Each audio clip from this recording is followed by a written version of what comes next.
In this video, I want to explore the creepy sound of something that's referred to as the tritone. Talk soon. Hi guys, Steve Dempster, Guitar Evolutions. I want to explore today the creepy interval referred to as the tritone. And if you recall from the previous spooky session that I did, we took 4 familiar shaped chords and just came up with some strategies to change them into a more spooky sound. And then I took those 4 sounds and created a little composition so that you could practice using your chords that you come up with against it and just basically have some fun during this wonderful month of October, which is the month of Halloween. Okay, so let's get started. First of all, let's do a very quick review on how I came across the 4 chords. And if you haven't seen that video, you can check it out in the cards. I'll put a link to it in the notes below. So what we simply did is I started out with an E minor 7 chord. Nice pretty sound, and I suggested as one strategy, simply move some aspect of the chord to another set of strings, and I got this sound. And I loved it right away. That's as far as it went. I just wanted to react to the sound. I don't care what the chord is called, I just made a shape. I kind of destroyed the beauty of E minor 7 and just made a shape that produced a spooky sound. Okay, that was strategy 1. Strategy 2 was take a chord, in this case C major, and simply slide it up a fret. So here's the C major chord, and slide it up a fret and see what you get. It's very much an exploration at this point. I like that one. That one stuck as well. Same reason. I knew that if I brought it up one more fret, it wouldn't sound spooky. It would sound quite nice. That's used a lot. Under any other circumstance, this might be considered a wrong chord. But it has its place in the world of spooky. So that was strategy 2, just slide the chord up. Strategy 3 was take a chord, D in that case, and move the whole thing onto another set of strings and see what we get. And I like that one. And then finally I took this shape of a chord. I should stay within frame here. And simply turned it upside down. And I like that one as well. So I took those 4 chords, brought them together in some arrangement, and did a little backing track for them to do a bit of a composition. Again, you can take a listen to that and play along with it. But it's kind of cool. Okay, so, but what's causing that reaction in me anyway, and I'm going to assume it happens in you as well. What's causing that reaction is not kind of random. There is a quality going on inside those chords that is producing it. Now, to be clear, when I chose the sounds that I wanted to work with, I was not thinking of observing this tool, this entity that's within the chord. I was just reacting to sound only. But then after I came back and started to study the chords, I would discover that, yep, this tool is creeping up in each of the chords. No wonder it's making me feel the way I do. And that tool is referred to as the tritone, or the Diabolus in Musica, the devil in music. I'll get to why it can be called that momentarily, but let's take a look at this thing called the tritone. One thing that confuses students is if they understand what an interval is, and a tritone is an interval, it's the distance between two sounds. There are major seconds, perfect fourths, augmented this, diminished that. There are all kinds of intervals or names for things that are different widths apart. And as musicians get more and more involved in music, they learn to study these, or they study these things and learn to recognize their sound over time and see what they look like on the fretboard visually. As guitarists, we're very visual. We like to see how things relate on this fretboard. So just as you recognized a certain chord by its shape, you would recognize a certain interval by its shape, just like the power chord. That's an interval of a perfect fifth. That's what it looks like. And it would look like that more or less all over the fretboard, except of course between the third and the second string. Sorry, where am I here? That would not be a perfect fifth because of the tuning that goes on between those two strings. Hopefully you know about that tuning.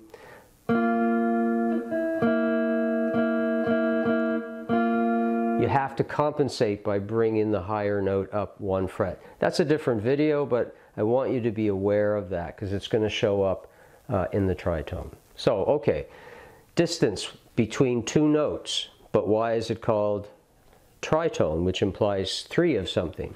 Very easy. Let's take this F note, and I'm thinking in the key of C right now, just to keep things simple for me and for you. There is an interval referred to as the whole tone, which is a major second, and it's just made up of two frets, 2 fret distance between two notes. So if I come up 2 frets from that F, I'm on a G. That's a whole tone. If I go from G to the A, that's a whole tone. If I go from A to B, that's another whole tone. If you add them up, excuse me, 1, 2, 3, from where I started, that's the tritone component of it. It's made up of 3 whole tones. Here's what it sounds like playing the notes individually along one string, going from the F to the B. And I think you can already hear it has that sort of creepy quality to it.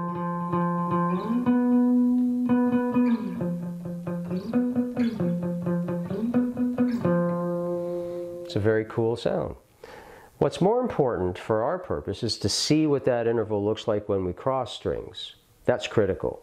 And so I'll take the F, and then I'll play the B on the 3rd string, 4th fret, and play them both at the same time. And here's what I get. There's that sound. There's a rub between these sounds, between these two notes. And quite simply, even if you just took that tool and moved it around,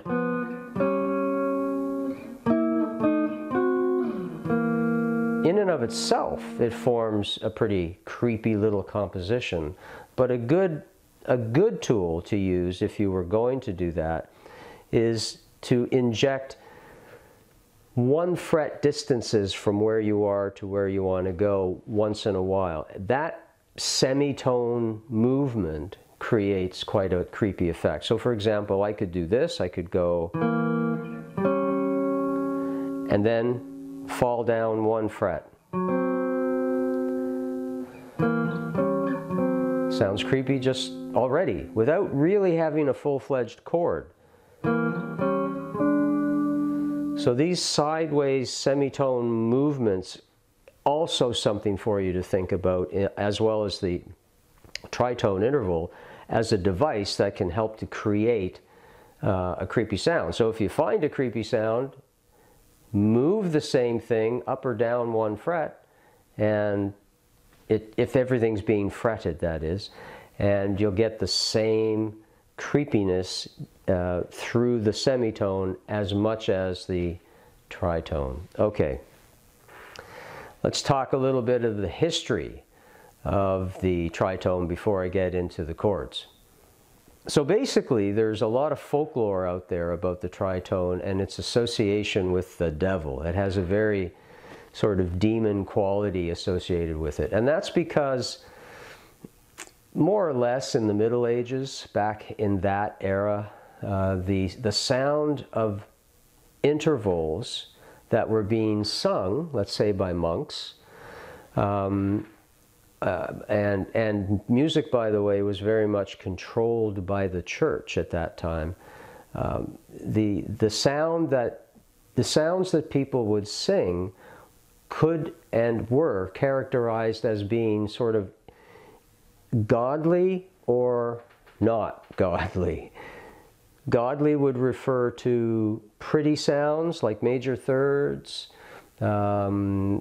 sometimes perfect fifths, certainly the octave. There's a purity to the octave that was associated with God. Same with the fifth. The fourth, maybe a bit, once in a while was considered that. It's kind of heading toward less pretty. And everything, of course, sits along a dimension, a gradient. But certainly there are some sounds that really grated the ears of listeners. And this thing, I'll do it here,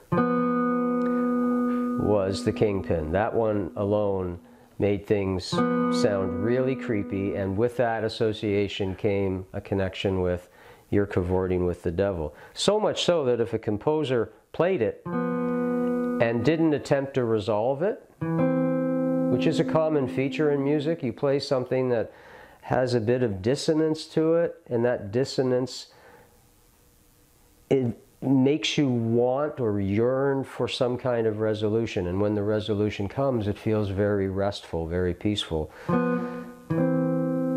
you didn't do that, at least so the folklore goes, major consequences could occur, not the least of which could be off with your head, because we don't want anybody cavorting with the devil. Anyway, Diabolus in Musica is the tritone, and that association with demonic characters to this day, very strong and highly connected to certain forms of metal music. You know, you get the that sound that could be used to evoke certain emotions in metal, very common. Of course, Mr. Hendrix did it at the beginning of Purple Haze. You can hear that. That's going on in a more contemporary fashion. The opening theme for The Simpsons even uses the tritone to get things going. So in this more secular era, we tend not to associate the sound so much with demonic character, but as simply a musical tool that's available to us to elicit certain emotions. Okay, let's take a look at the chords and what I did and what I then discovered. This will be very, this will make a lot of sense to you once I go through it. So there's the E minor 7. I moved this structural part of it inward to create this sound. Beautiful. And when I looked at it afterwards, I could see right dead center in the middle of it, there's the tritone. Happens to be E and B flat. Or E and A sharp would be more technically. Either one is fine. Okay. Sorry.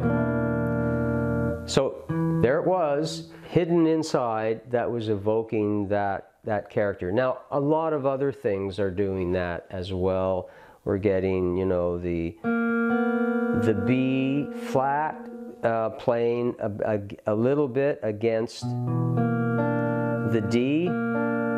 That's not terribly dissonant, but when it plays against the higher E, you know, there's other things that are happening in there too that are contributing to it. But that tritone is very prevalent in the whole new chord. In the second chord, the C, where I just moved it up a fret, given that the shape of the tritone is more commonly seen as this, and true across all string sets, except the second and third string. That is not a tritone. Even though it looks the shape of one, we actually have to take whatever note you're on the second string and raise it up a fret to get that tritone sound. And that's just a function of the tuning of the guitar. And I'll trust that you know about that. Okay? But in the C chord, when I move it up, that shape is not quite as evident, but it's there. It's hidden somewhat. It's hidden within the third string and the second string. The third string is open, it's a G. So I can pretend for a moment that I'm playing the G by fretting behind the nut. And the other note that was in the chord is C sharp. Not the chord, the interval. No, the chord, sorry. It has a wobble to it that's... I can even hear it doing something against the wall in my studio here. There's a flutter going on. Very cool. Now if I take that shape and move it up, you can see once again that the interval is not the typical shape because of the tuning of the third and second string. I have to make it wider. That's the only reason it's that big, instead of being the smaller distances between the particular notes. Okay, in the third example, I took a D chord and moved the whole thing inland, just because I was not anticipating creating or observing a tritone in any of these chords. I'm just reacting to the sound, and if I liked it, that's the chord I was going to use. And I liked it. Only later did I come back to say, oh look, there's the tritone again. It's right inside there. It's very cool to discover these kinds of things. And then in the final example, I took this shape. It's a very pretty sound. And I suggested you just invert it or turn it upside down. An inversion's not really the proper name for that. There's a musical function for inversion. This is not so much it, but I'm basically just turning it upside down. And this one was kind of really in my ear when I finished the composition, because I was doing, if you recall, I was doing this with it, kind of being a jokester. Sorry. It's almost like a parallel dimension version of Smoke on the Water, using the exact same interval movements that you would play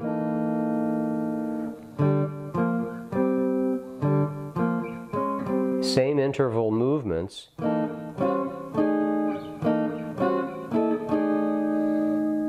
I just had some fun with it. But the point here is, you can see there's a tritone at the bottom part and there's a tritone at the top part. There's two tritones in this one.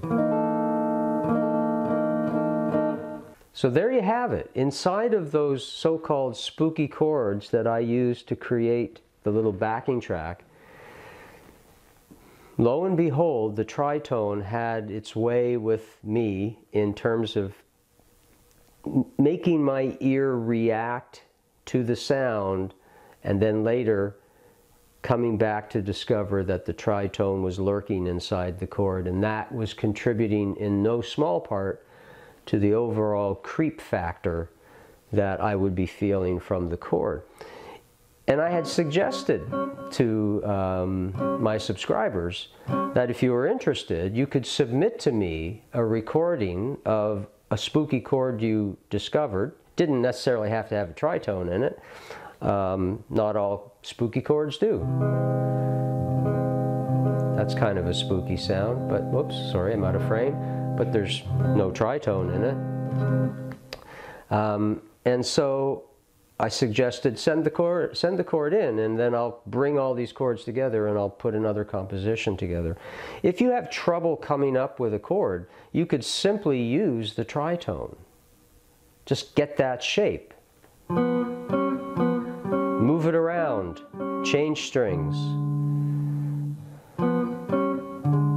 and you have yourself a little spooky moment. Composers know about these things very well. There's another device that I recently only found out just because of Rick Beato. He's a really good YouTuber, musician guy. He had suggested something called the X cell, which is a series of chromatic notes,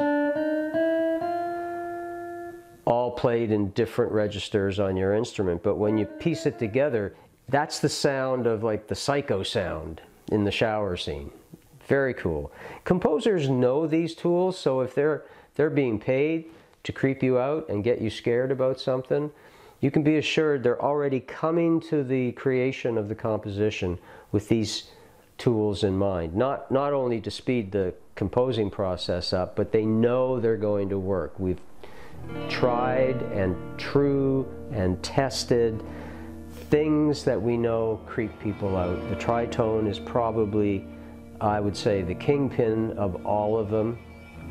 Explore it, have some fun with it, make some creepy music, and then let the Halloweeners know where you live and play your music loud for them as they get their treats.